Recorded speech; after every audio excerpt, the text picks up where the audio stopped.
Acaba de ser pausado o julgamento e tem uma notícia negativa para o Bruno Henrique. Não que ele já foi julgado, nada de negativo com relação ao processo, mas por 3 votos a 2, ou seja, muito equilibrado, foi rejeitada a tese de prescrição no julgamento do Bruno Henrique.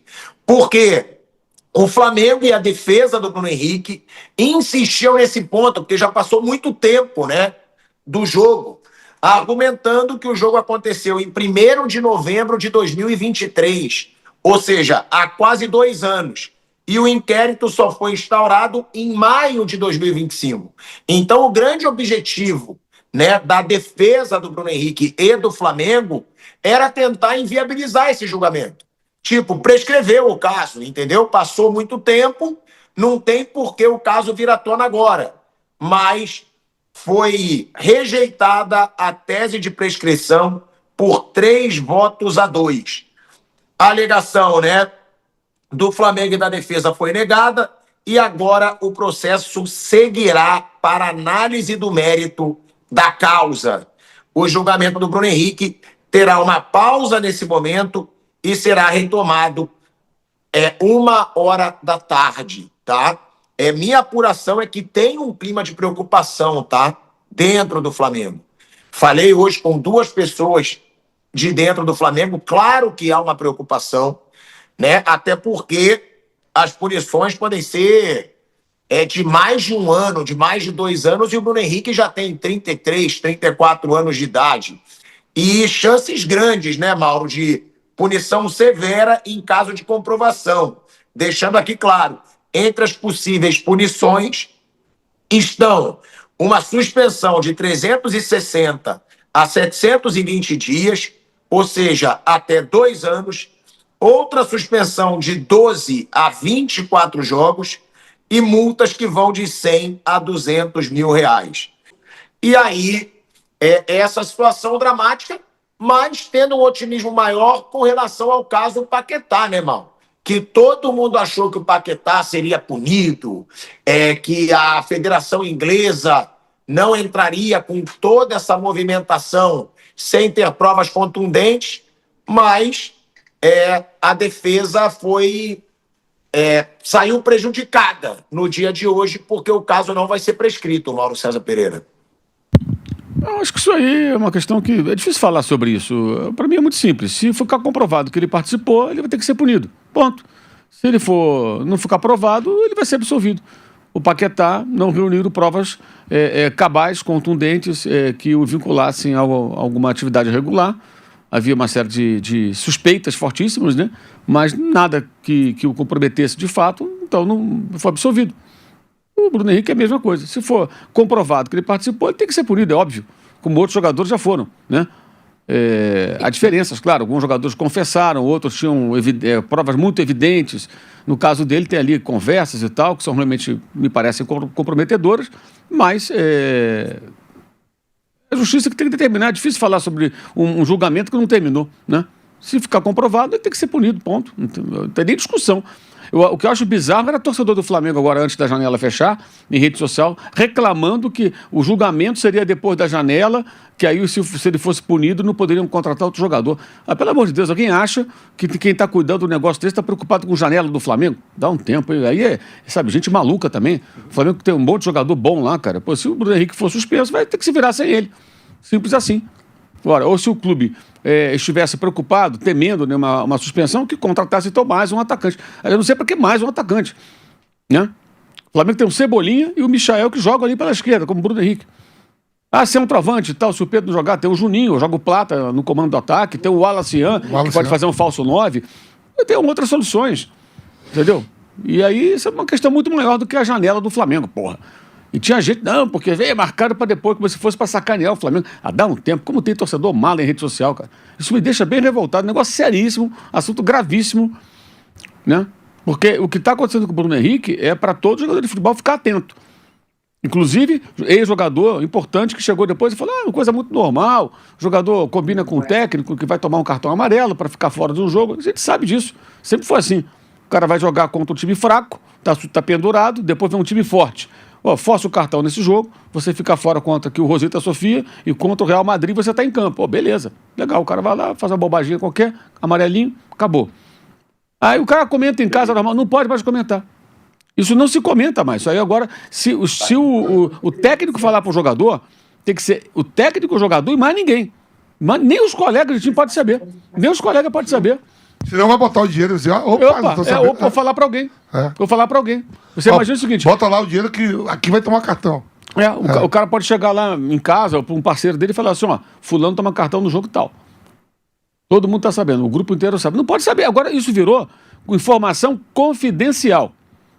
O jogador, o técnico, o profissional do futebol tem que ser. Por quê? Porque tem as apostas. E eles ganham dinheiro a partir das apostas, que são patrocinadoras dos times. O grande patrocinador do Flamengo agora é uma casa de apostas.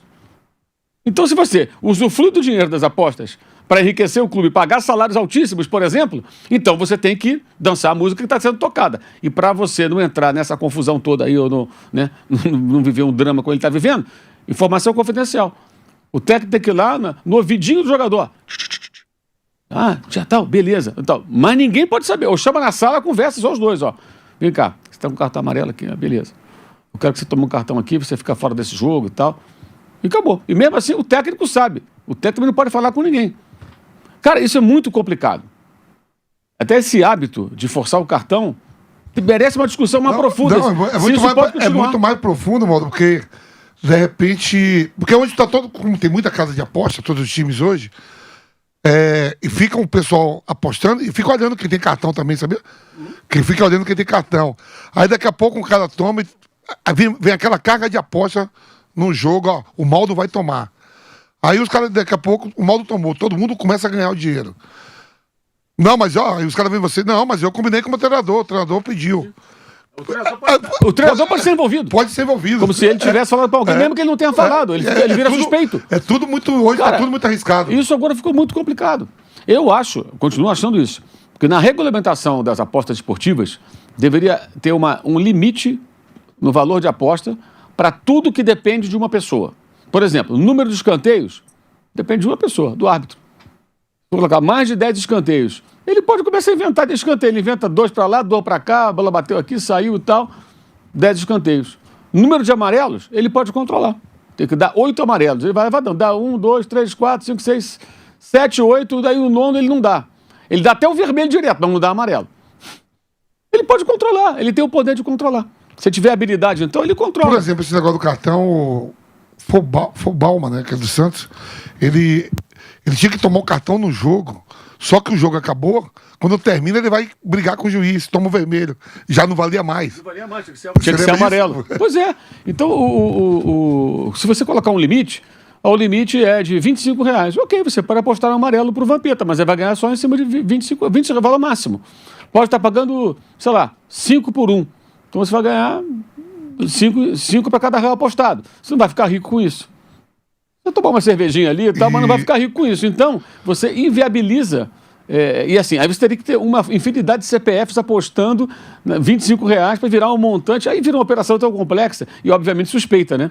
Mais suspeita ainda, imagina. Mil apostas, 2.000 apostas chegando no... Porque o caso do Paquetá, estava até lendo e vendo que pediram ou absolve ou condenação, absolve ou tudo ou nada.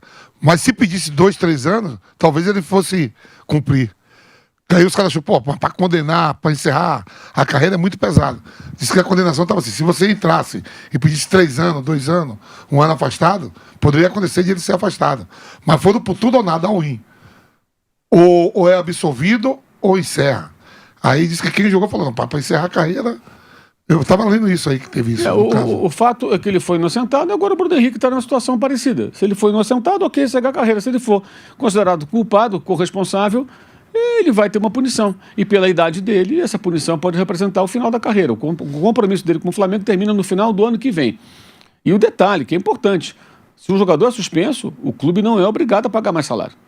Automaticamente o contrato fica também suspenso ou encerrado. Se, por exemplo, ele for suspenso por 1 ano e meio, falta menos de 1 ano e meio para ele terminar o compromisso dele com o Flamengo. Acabou o contrato dele, acabou. É como se fosse uma rescisão. Pelo menos, a grosso modo, é isso que acontece numa situação como essa. Ele pode perder Ele pode perder, chegar ao fim da carreira precocemente, ele pode perder tudo que tem para ganhar até o final do ano que vem. Não é só com o clube, se ele tiver patrocinadores também. Também, tudo. De chuteira, tudo, que envolve patrocínio. E o detalhe, assim, se isso acontecer, eu acho que o Flamengo não vai fazer isso, mas ele está causando, se for punido, ele causa um prejuízo ao clube. Como foi o Gabriel, quando ele foi suspenso por conta daquela história do exame antidoping, que não fez direito, aquela história toda. Você está fora do time, está prejudicando o clube. Porque o clube contrata você para você jogar. Aí você comete um pequeno deslize que gera uma grande punição e aí você fica um tempão aí fora. Você está atrapalhando o seu clube. Né? Então, acho que o jogador, mais do que nunca, tem que ter muita responsabilidade. Palestras têm acontecido para os atletas nos clubes, né, feitas por pessoas, digamos, do segmento, né, de apostas, para explicar tudo isso. E a gente falou aqui, é um ponto importante que eu não tinha pensado. Até o técnico fica numa berlinda se ele pedir para o cara tomar um cartão amarelo, porque se vazar, ele passa a ser entre aspas, suspeito de ter vazado a informação, mesmo que ele não tenha feito isso. Eu vi que o Atlético Mineiro, não sei se você viu que o Atlético Mineiro contratou agora do Gacimba, né? Mas aí de arbitragem lá, eu não entendi muito, foi o Cruzeiro. Cruzeiro. Não entendi muito bem essa contratação. Eu achei que é para pressionar. O que faz, então? Vou contratar um ex-árbitro para ficar falando com a CBF, falando com quem? E o cara que era chefe da arbitragem da CBF há pouco tempo atrás. Eu também não entendi, não. Não, é um negócio estranho, assim, sei lá, esquisito. Dá para entender. Tem uma coisa que o Mauro levantou e que é verdade, é que a idade do Bruno Henrique. O Bruno Henrique está com 34 anos. O Bruno Henrique, se ele for punido 2 anos, é o fim da carreira do Bruno Henrique. E aí a gente tem que falar aqui, que é o que eu falo. Muita gente fala, clubista. A gente sempre fala a verdade aqui. Do mesmo jeito que eu falei do Paquetá, eu vou falar do Bruno Henrique. Se ele fez, foi muita burrice. Se ele fez, tem que ser punido com muito rigor. Para mim, até mais do que 2 anos. Por quê, gente? Porque esses caras, eles precisam aprender, jogador no geral, que não dá para fazer esqueminha. Ainda mais jogador que ganha tão bem, pô. O que eu falava do Paquetá, eu repito pro Bruno Henrique. O Bruno Henrique fez uma renovação de contrato que foi a melhor da carreira dele. Foram 3 anos de renovação, ganhando um salário exorbitante, que eu acho que hoje é o maior salário no Flamengo. É salário de nível futebol europeu.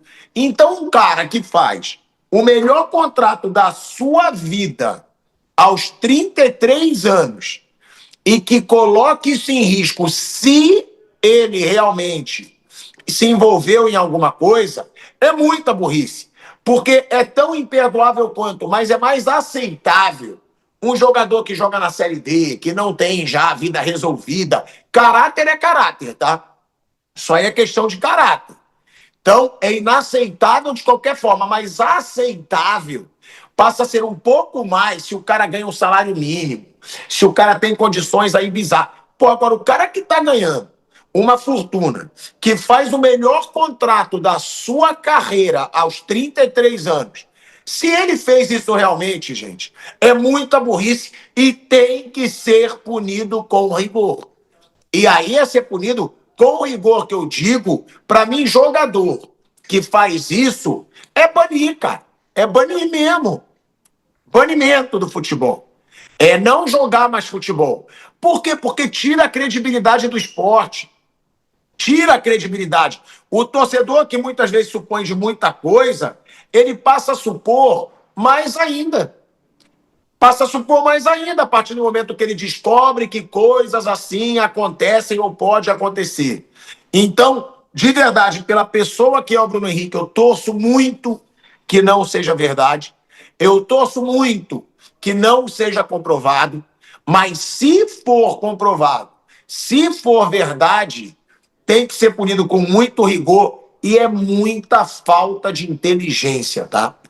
Seria muita falta de inteligência.